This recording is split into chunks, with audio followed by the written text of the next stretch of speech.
નમસ્કાર મિત્રો, તારીખ છે 14 ડિસેમ્બર 2025 ને વાર છે આજે રવિવાર। આજના વિડીયોની અંદર ડુંગળી બજાર વિશે સંપૂર્ણ ચર્ચા આ વિડીયોની અંદર કરવાના છીએ। તે પહેલાં દરેક મિત્રોને ખાસ નમ્ર વિનંતી કે ચેનલ ઉપર નવા આવ્યા હોય તો ચેનલને સબસ્ક્રાઈબ કરી દેજો અને વિડીયો પસંદ આવે તો વિડીયોને લાઇક કરી દેજો।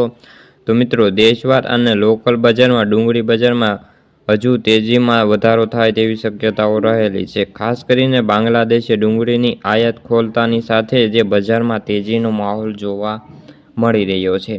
બાંગ્લાદેશ સરકારે ભારતીય ડુંગળીની આયાત ખોલી છે અને રોજની 15,000 ટનની આવક નિકાસની છૂટ આપી હોવાથી ડુંગળી બજારમાં આજે પણ જે વધારો જોવા મળ્યો છે। ખાસ કરીને 50થી લઈને 100 રૂપિયાની તેજી ડુંગળી બજારની અંદર આવી ગઈ છે। નાસિકમાં પણ બજારો ક્વિન્ટલે 300 રૂપિયાનો વધારો જોવા મળ્યો છે।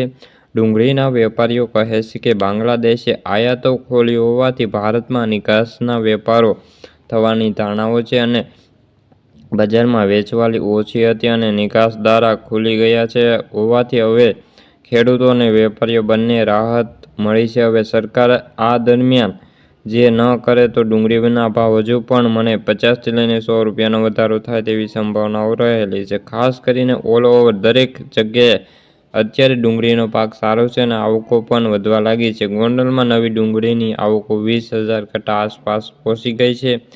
ગોંડલની અંદર ડુંગળીના જે 18,000 કટ્ટાની આવક સામે ભાવની વાત કરીએ તો 111 રૂપિયાથી 456 રૂપિયા જોવા મળ્યા હતા, જ્યારે રાજકોટની અંદર 3,000 કટ્ટાના વેપારો સામે ભાવની વાત કરીએ તો 75 રૂપિયાથી 260 રૂપિયા। મહુવાની અંદર લાલ ડુંગળીના 9,300 કટ્ટાના વેપારો સામે ભાવની વાત કરીએ 111 રૂપિયાથી લઈને 438 રૂપિયા જોવા મળ્યા હતા। તો મિત્રો, આથી ડુંગળી લગતા આજની ચર્ચા વિડીયો ગમ્યો તો વિડીયોને લાઇક અને સબસ્ક્રાઈબ કરી દેજો। ફરી મળીશું બીજા વિડીયો સાથે, ત્યાં સુધી બધા મિત્રોને જય જવાન જય કિસાન।